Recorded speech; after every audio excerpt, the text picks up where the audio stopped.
For more than a century, the lives of the Windsors have enthralled the nation, mesmerized the press, and inspired some of the most popular films and dramas of recent decades. But what's fact and what's fiction? There were rumours that not everything was right in the marriage. He was only on extremely loose terms with monogamy. Was the moment when the palace absolutely lost grip of the narrative. In this series, we delve deep into the archives to reveal controversial documents concealed for decades. This is a handwritten note saying, we're going to tap the King's phone. And meet royal insiders who witnessed history firsthand. She steps out and we realise this is a horror story. I'm about 4 feet from the princess. It was the first sign something was wrong. In this episode, we look at the perpetual conflict for the royal family between love and duty. One of the hardest challenges of being royal is marriage. You're not just marrying a person, you're marrying a job. There is this added component, there is this duty thing. After the fairy tale wedding comes a reality which has seen 3 out of 4 of the Queen's children divorced. We were living a lie. The marriage was pretty much dead. The Queen and Prince Philip, however, have reconciled both love and duty. It has been the great royal love story. He calls her cabbage, for goodness sake. 72 years is a very, very long marriage. But what Prince Philip said, I think, is the key, is tolerance. But will the next generation be able to do the same in the pressure cooker of the modern monarchy?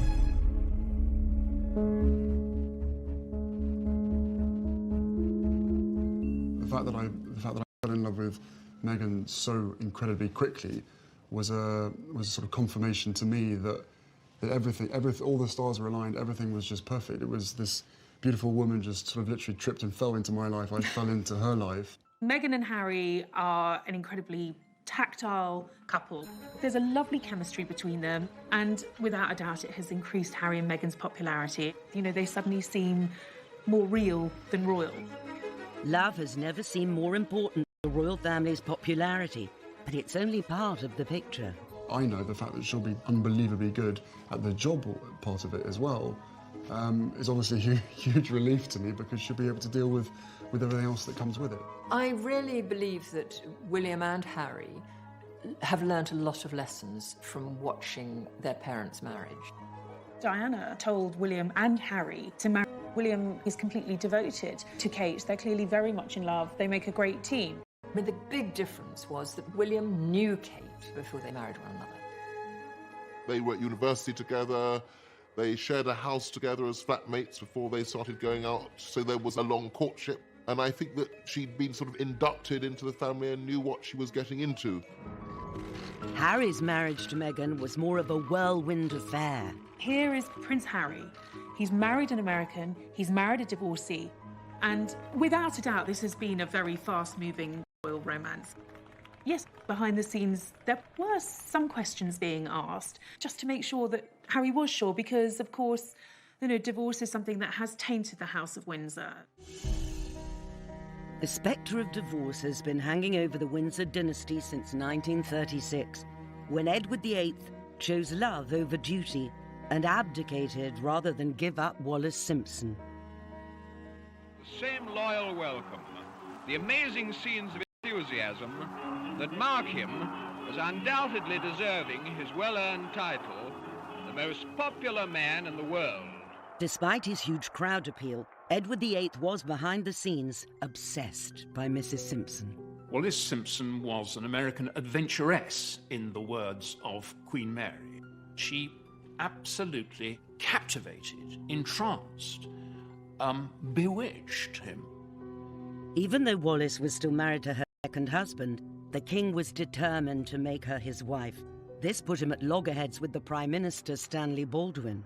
He said to Baldwin that he was going to marry her, and Baldwin said, well, look, this simply isn't on. Parliament won't wear it. The king responded that he would marry Mrs. Simpson without government approval and, if necessary, abdicate. What Edward VIII did was to say, I have to be with the woman I love, and that takes priority over everything.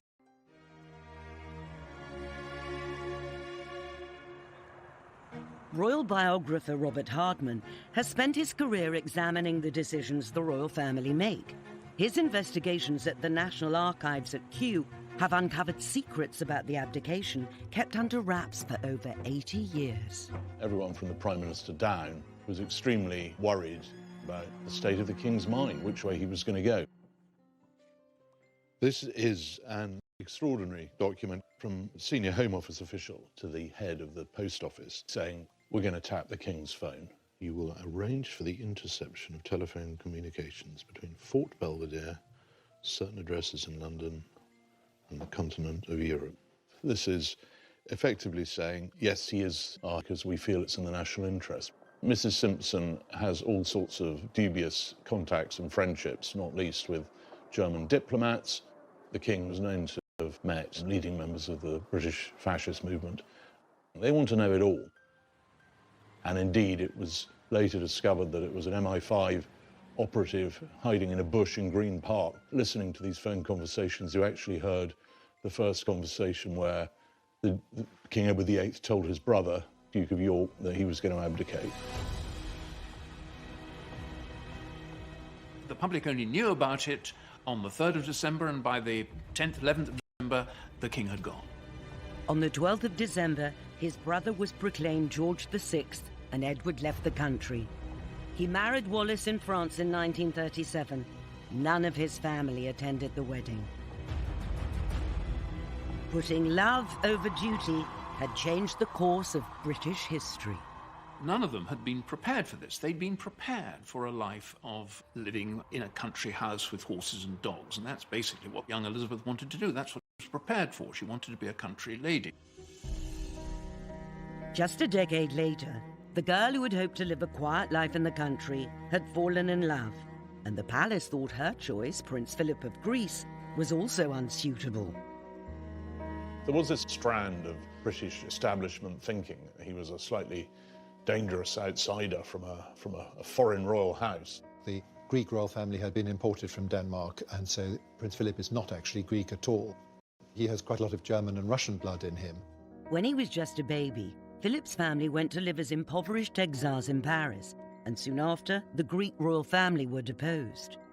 He was very much a man who had to make his own way in life. He said to me once that his mother was ill and his father was away, so he said, I had to get on with it. Get on with it, he did. Luckily for Philip, he was rescued by his extended family. His mother's brother, Louis Mountbatten, helped transform Philip's fortunes by encouraging him to join the Royal Navy. He'd come up through this school of hard knocks, and he'd been very successful. He was good-looking, he was extremely attractive to women, and he caught the eye of Princess Elizabeth at Dartmouth. And Philip was a naval cadet, and he impressed the girls. He jumped over a tennis net, and then as the royal yacht was leaving, he went behind it in a rowing boat. 13-year-old Elizabeth fell in love with Philip at Dartmouth Naval College. But her mother was less enamoured. Queen Mother would have much preferred her to marry a Grenadier Guard, and indeed spent quite a lot of time putting Grenadier Guards in her path. After the Queen Mother saw him as a Hunnish Junker with all sorts of very embarrassing Nazi relations. But the determined princess saw something in the dashing young naval officer and remained resolute. She was still very young, and so the king took them all off to South Africa on the African tour. George VI had agreed they could marry as long as his daughter waited until they came back to announce her engagement. One of the most welcome features of the royal train which transported the family across South Africa was the post office carriage with its telephone exchange. A vital lifeline to Philip.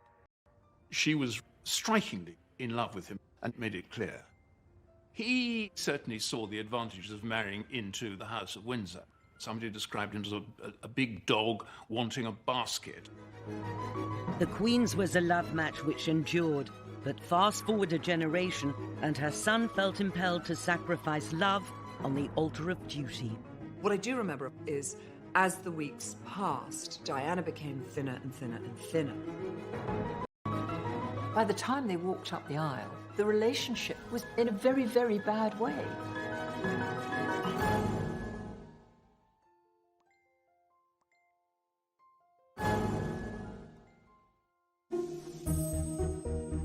In 1980, Prince Charles was 32, and the pressure was on for him to marry and produce an heir. In a way, it was the last marriage played out by old royal rules, that the Prince of Wales had to find a suitable bride, a young, aristocratic, virgin bride. And of course, Diana Spencer ticked all these boxes. Everybody loved her. She was funny, she was uncomplicated, but the reality was actually rather different. It was the most curious engagement, really. They didn't know one another. Diana was taken out of her lovely flat which she shared with bubbly girls, and she was given a suite of rooms at Buckingham Palace. And the perfect girl Charles thought he was falling in love with was much darker and was much more moody. And by the time they walked up the aisle, the relationship was in a very, very bad way. An interview filmed on the eve of the wedding exposes the state of their relationship. What sort of reactions have you encountered to your marriage? Oh, the most overwhelming and touching reactions as far as we've been concerned. There's your vows. That's the most personal moment. And hardly any sort of eye contact. Is it going to be that for you, even though you know the eyes of the world are watching you at that very important moment? Well, I hope so, yes. I don't know about... People often say, why did Charles not marry Camilla when he had the opportunity? When they first met, when they were young, both were single. But Camilla was in love with Andrew Parker Bowles. Charles, I think, fell very much in love with her. But actually, he didn't ask her to marry him. But I don't know that she would have accepted if he had done. Charles always said that when he married, he would marry with his head and not his heart. And that, I think, was a hangover from the lesson learnt from Edward's abdication. It could not be a passion that swept him away.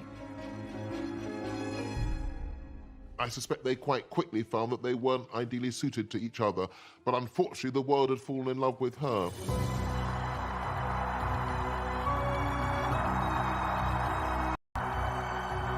Charles and Diana's wedding was to be the biggest national celebration since the coronation, with Lady Di in the starring role.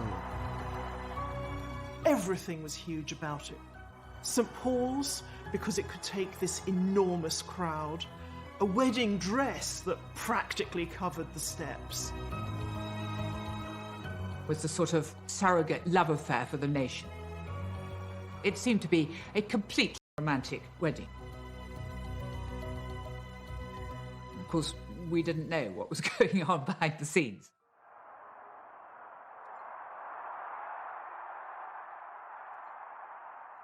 Prince Charles's goddaughter, India Hicks, was one of the 5 bridesmaids and witnessed the feverish speculation surrounding the wedding dress. They were extraordinary, an extraordinary experience for a 13-year-old child.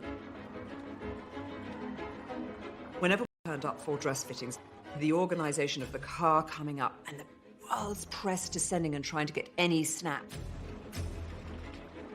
When we were actually inside the Emmanuel's studio, I remember they had blocked out a lot of the windows because, of course, cameras had camped out on neighbouring buildings with long lenses to spy inside to see what the world's greatest fashion secret was going to look like. There was a feeling of fun around it all. We would be on the floor above, she would be in the floor below. Past, Diana became thinner and thinner and thinner. And they had to take the dress in and in and in. And so there was a lot of scurrying around to make sure that dress was fitting her. You got pretty close to Diana during those times, and there was always this feeling of Diana being the head girl. And we were in awe of her. And looking back, you think, my God, she was 19. She was just a child herself. But as a 13-year-old, I was quite impressed by her. During the dress fittings, this beautiful silk taffeta felt very princessy and very fairy tale-ish. Of course, what no one had tested or anticipated was cramming that amount of fabric in a very small carriage. Her father, herself, her dress and the 25-foot train trot gloriously down the Mall as the world watches. The carriage draws up and the trumpeters are trumpeting the horses, and the atmosphere was sensational, and the crowds are going crazy. And the carriage door is opened by the footman and she steps out, and of course the train then begins to unfold itself, and we realize this is a horror story. It is just 25 feet of crumpled mess.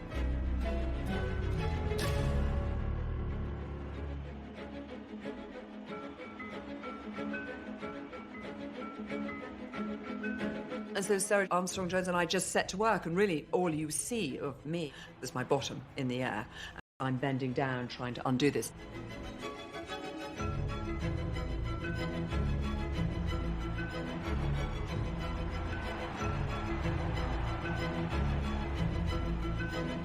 There was a great ball afterwards at Buckingham Palace, and I was so excited. That was going to be my first ball.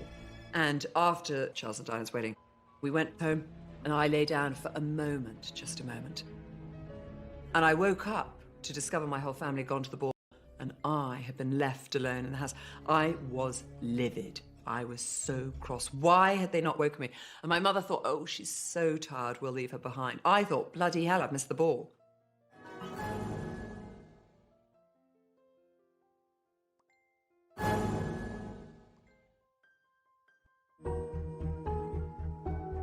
In contrast to the extravagance of Charles and Diana's wedding, when Elizabeth and Philip got married in 1947, people felt that they hadn't had the rewards that they should have got as a result of victory. And all of a sudden, this great event took place, the marriage of the future Queen of England. And it was, as Churchill said, a great flash of colour in a period of grim, grey, dark, gloomy austerity.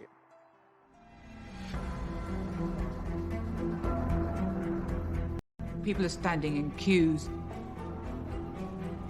rationing. People really have not enough to eat. in keeping with the straitened times, the Prime Minister refused to make the wedding day a national holiday. The royals themselves wondered whether a private ceremony out at Windsor, maybe, would be more appropriate. Robert Hardman has sifted through dozens of documents at the National Archives that show a government determined to economise. It's 2 years after the end of the Second World War. The country's broke, and there's no money for anything. And what you see here is the extraordinary extent to which the government is going to try and scrimp and save on everything. This is October, 1 month to go, and the Palace are finally approving a press stand, £275, 6-foot red carpet from the west door to the Sacrarium steps. There's a debate going on about whether they're going to have new blue carpet in Westminster Abbey for £100. Well, there's a second-hand red carpet that might be used, which would be £83, although someone else has found another red carpet that might do for £75. While other couples couldn't afford to get married, there were inevitably concerns about wasting money. Here is a letter of complaint from a branch of the Labour Party saying there can be no undue expense on anything. This has got to be an austerity wedding. Intolerable for any substantial quantity of labour or materials to be diverted. Justified indignation. The British people will be discouraged in the immense efforts that they are making towards our economic recovery if this wedding is made the occasion for displaying a vast inequality of sacrifice. But in the end, the public didn't have the appetite for a wedding done on the cheap, and they wanted to play a part in making it a day to remember. Wedding gifts were sent from all over the world and displayed at St. James's Palace. And huge numbers of people turned up to see them. A lot of people abroad thought Britain was starving, so a lot of people sent the princess food. She received something like 500 tins of pineapple. A lady in Brooklyn sent a turkey. She also received 148 pairs of stockings. And a couple of kittens sent by a pair of district nurses. Clydebank Council decided it'd be a good idea to send her a sewing machine. Oh, and Gandhi sent a tree famously, mistook it for a loincloth and complained about the indelicacy. Hundreds of sympathetic women across the country sent in clothing coupons for the wedding dress. Designed by Norman Hartnell, it was an exquisite austerity miracle, complete with 15-foot train. Oh, look at all that. I love the dress. It was beautiful sort of satin, and I think there was a huge lily somewhere, and it was embroidered with sequins. I just remember it being lovely for her. Lady Mary Coleman is the Queen Mother's niece and the Queen's cousin. She's never spoken about the Queen in public before. Now, at 87, she's agreed to remember that joyous day back in 1947. We were 14, my twin and I, and we were at boarding school. And the thought of coming up to London was dread instead of excitement, because it was sort of unknown. I remember the whole thing, the crowds, they were just so enthusiastic. You just gasped when you saw them all waving their flags. And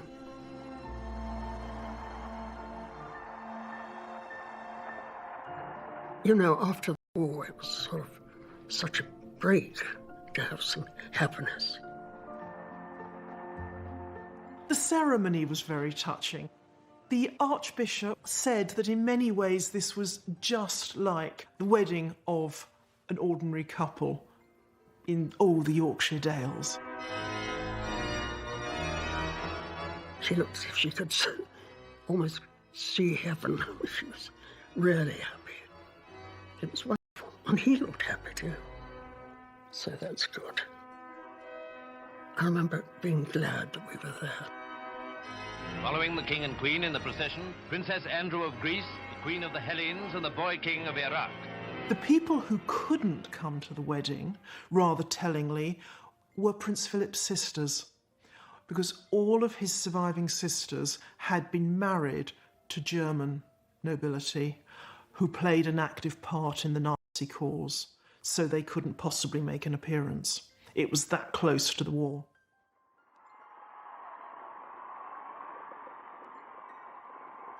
There was a great feeling of euphoria suddenly, a release of tension, a feeling that things could only get better. Seldom has a bride and groom as a nation instead of looking back. And it was a turning point for the monarchy, no question. But in just a few years, Princess Margaret's love for a married man would threaten to undermine the bright new era for the royal family. People were very shocked. They felt he'd taken advantage. The Queen's private secretary said to Townsend, "You must be either mad or bad."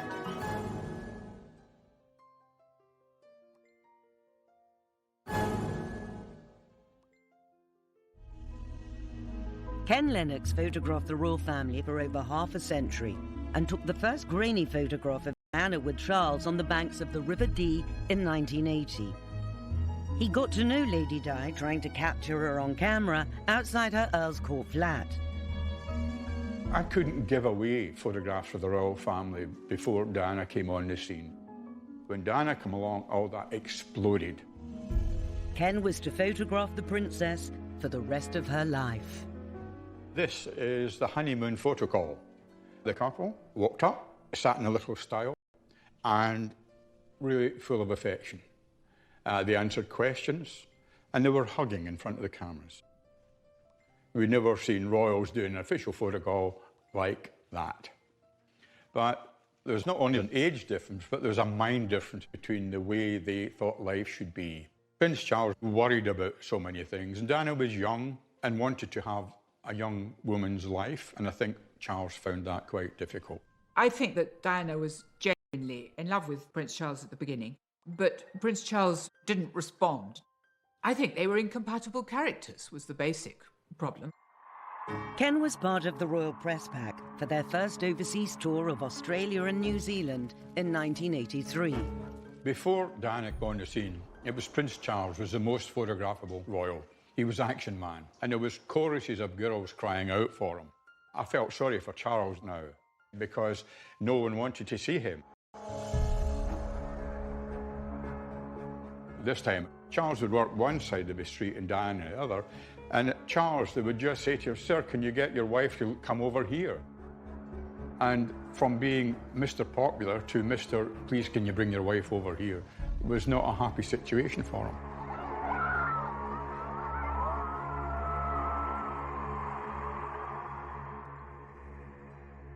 I'm about 4 feet from the princess, and I'm trying to get a bit of the opera house in the background and some of the crowd. And Diana burst into tears and wept for a couple of minutes. After it was over, I went to see the press officer for the Prince and so on. So I just accepted that. Charles, I don't think's noticed at that stage, you know. If he has, typical Prince Charles to look the other way. But it was the first sign of something was wrong. And we then began to see other things happening later on. You could tell by the mid-80s that things were not particularly good. It wasn't hostility, but it was just the sense that everything wasn't right. The idea that there could be actually anything seriously wrong with the marriage was unthinkable. It had to work, and it was our job to make it work, or at least appear to work. Patrick Jeffson was equerry and private secretary to the Princess of Wales for 8 years, with responsibility for her household, and he witnessed the problems that were not yet apparent to the public. As professional royal performers, they were unbeatable. But behind the scenes, it was quite different. They didn't talk to each other. There was the minimum of eye contact. They were short-tempered with each other. Diana, of course, being who she was, enjoyed upstaging her husband. And if she was laughing more, smiling more, it wasn't just because she was happy and smiley, it was also because she knew that it got on his nerves. I remember on one particular occasion in Seville, he was looking one way and she was looking the other way, and he could have driven a double-decker bus between the two of them. Such was the hostility. We went to Glasgow for the Glasgow Garden Festival. Charles and Diana were seen happily together among the crowds, but they had actually arrived quite separately in different aeroplanes. We were living a lie. We were covering up for the fact that the marriage was dead. The pièce de résistance in terms of the ending of the marriage was South Korea. They looked like Mr. and Mrs. Glum. They looked like two people, A, who didn't want to be in each other's company, and B, who didn't particularly want to be in South Korea. It says just how bad it had got that divorce, even Queen Elizabeth, looked like the solution, not the problem. The Queen intervening to say enough is enough, the time has come to divorce, was really giving closure to something that was going to happen at some point in the near future. The idea of the Queen ordering her son to divorce would have been unthinkable in a previous era. In the early 1950s, the possibility that her sister might wed a married palace equerry with children led to a crisis that ended with the princess giving up the man she loved. I remember Peter Townsend was very good looking. He was a war hero. The king adored him. He was very romantic because every evening they all went riding off into the sunset. And that, I think, was the first time that, you know, they sort of, I suppose, fell in love. Lady Glenconner has known the royal family her whole life. She was the Queen's maid of honour at the coronation and Princess Margaret's lady-in-waiting and close friend. This is a picture of me, Princess Margaret, the Queen, and Princess Margaret is looking at my feet. And when she was staying with me, we were looking at old photographs. I said, "Why are you looking at my feet?" And she said, "Well, because you had silver shoes. I had brown ones. I was so jealous of your silver shoes." Anyway, Princess Margaret and I did have grape farm, and in those days we had this nursery footman, and we've always hid him behind doors to get boo, you know, when he came along with his tray. And I can remember the Queen saying, "Margaret Ann, what are you doing? Are you behaving?" Of course we weren't. The traditional picture of Princess Margaret is that she was the naughty one, while her elder sister was the goody-goody two-shoes. And there's a lot of truth in that.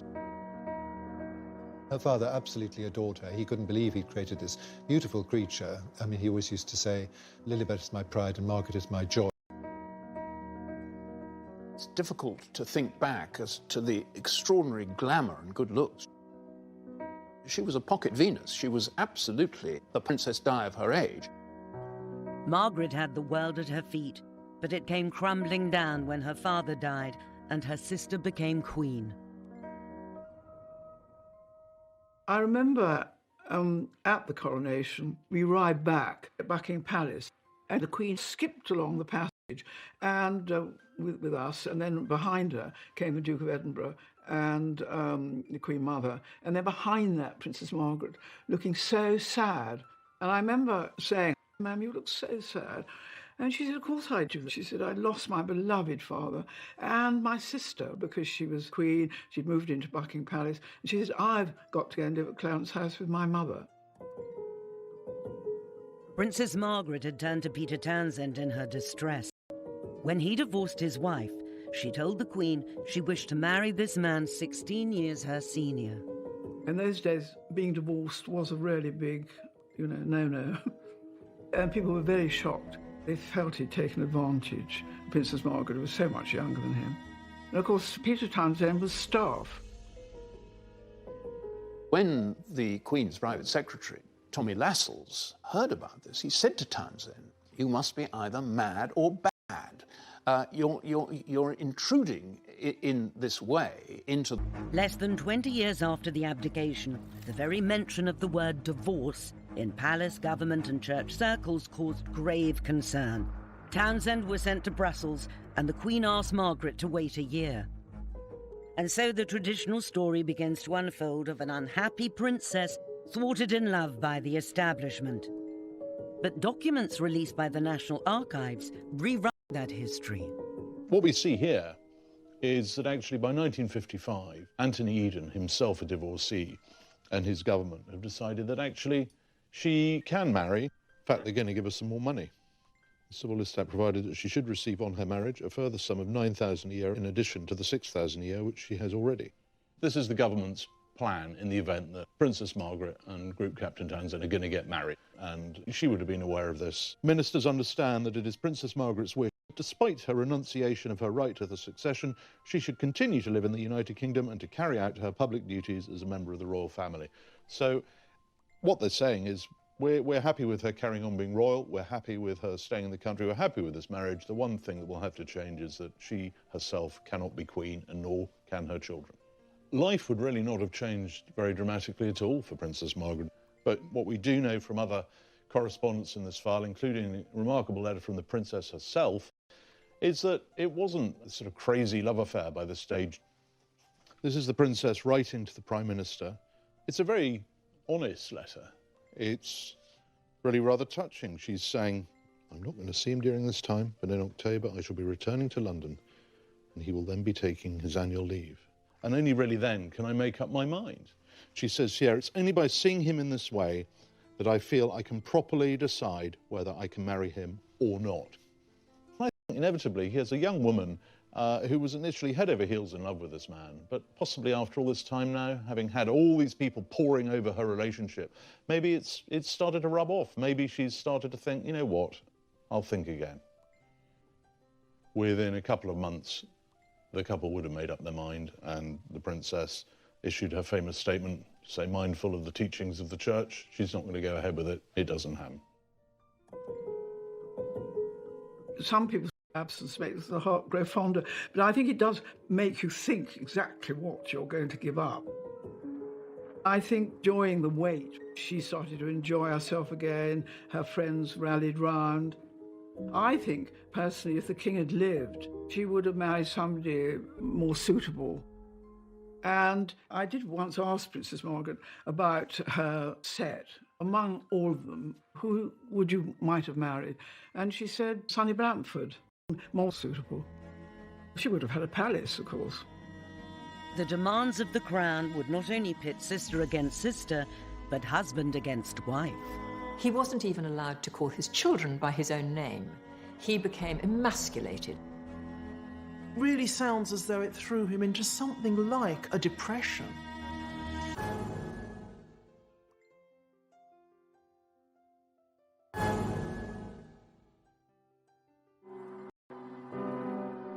When George VI died, aged just 56, in 1952, it sent shockwaves through the entire family.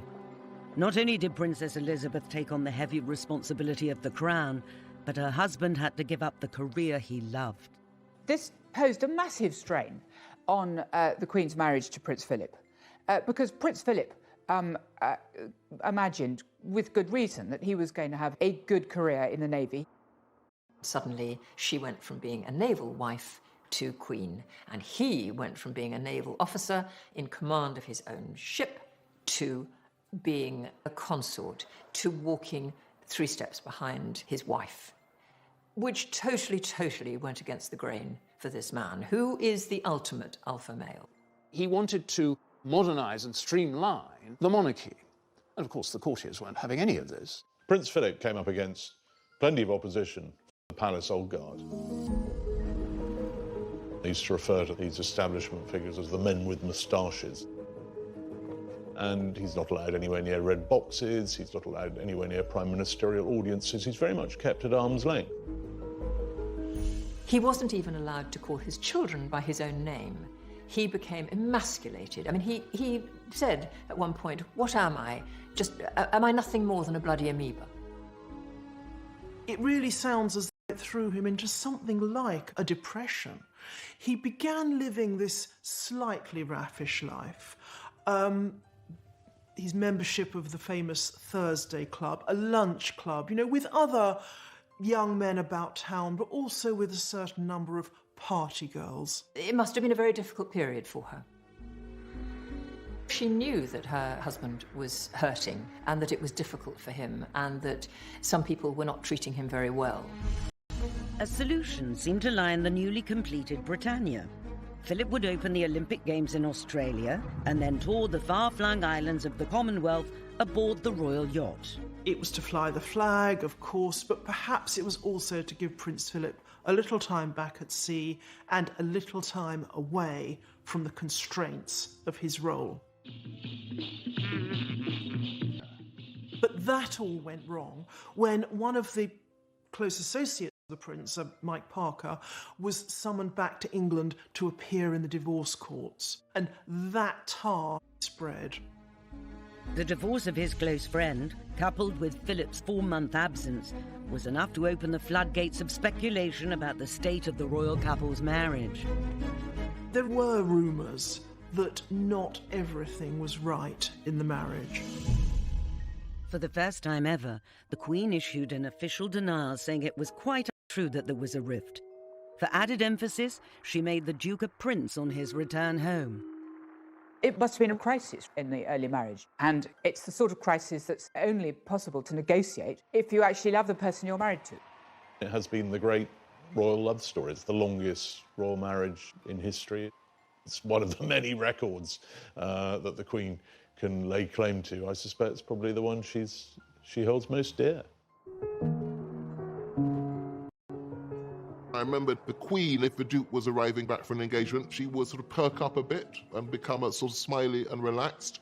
The Duke of Edinburgh would start fiddling with his hair or adjusting his buttons when he was going in to see the Queen. Unlike some of the other royal marriages, she took on somebody her own size. And I think she's appreciated over the years the fact that he is the one person who can actually say exactly what he thinks to her.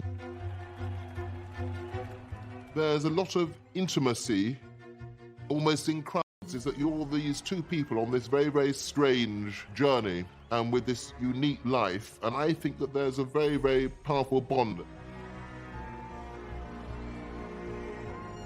As Harry famously said, I don't think she could have done it without him. Today, the young royals have more freedom than ever before to marry who they want. William, without a doubt, tore up royal history because Kate was a commoner. She was a regular girl from the home counties. But putting duty first is still the #1 quality in any royal marriage. There is a sort of tick list that has to be met. Discretion, duty, and putting duty before self, most importantly. And the Queen has very much been the personification of that. Prince William must look at his grandparents' relationship, which has endured 70 years, a great example of a successful matrimony, and I'm sure he hopes that for himself too. William certainly seems to have had this in mind when he proposed to Kate. I do think that William always has one eye to the fact that he is going to be king, so whomever he married is going to be queen. I think it helped that Catherine was a personality who is quite publicly put wrong, does she? Prince William lives next door to me up here. I see them shopping. Duchess of Cambridge has done a really good job. She hasn't put herself forward, which was what happened with the Princess of Wales. And she's a glorious looking and sweet and perfect, but she lets Prince William take the lead, and I think that is what the Duchess of Sussex may have to learn, that, that's what we want in the royal family. Kate had the benefit of 10 years knowing William to size up the demands of royal life before they married. For Meghan, it was different. Meghan has had a normal life, if an acting Hollywood career can be called a normal life. I think they're massively in love, and I think together they are a very powerful couple. I think they both realise that they have this public position. It's global. And I've been told by aides that they want to change the world.